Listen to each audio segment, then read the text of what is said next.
am really afraid of success right now. Sometimes I pause my business structure because of fear of success. I just made some moves in the last couple of weeks that are taking that cap off. I'm no longer afraid to succeed, especially when I have a wife and kids that support everything that I do. So I want to talk about that today because I think that's one of the things that there's a gap. There's some that are afraid of failure and why, and there's some that are afraid of success. Fear is not something that we should have at all, right? If we're doing what we love to do. So we're going to have these guys talk about it a little bit, about fear of failure and fear of success.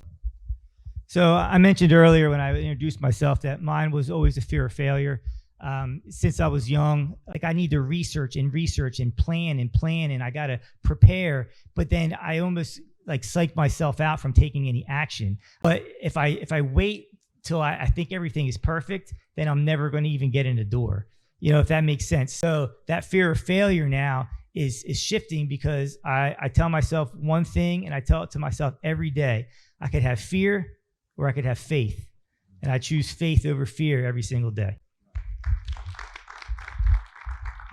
And before we go to the next panelist, I believe there's a bridge moment right now, right?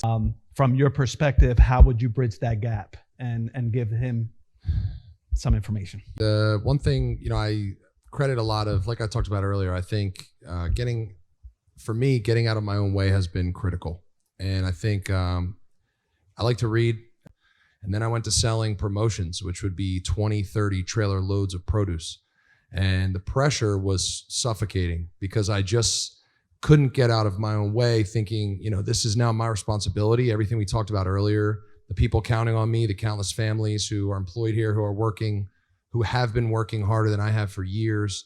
My father pulled me aside and said, don't be afraid of the numbers, and I think that was something that, it's next to my bed. I read it constantly because it reminds me that at the height of power and success and influence, there's a constant humility that has to stay to remind you to just stay grounded and take control of what you can. Getting the right people on the bus, then getting them in the right seats, giving those people control. I think just keeping your head down and working hard and networking for me and leaning on that community of people has done more for me than I could ever do for myself. Just trying to stay ferociously active in networking and being authentic and making connections and following up with people. Don't be embarrassed to hit them up the next day if you see an article about something you guys were talking about, and a quick thing just to stay front of mind is pivotal.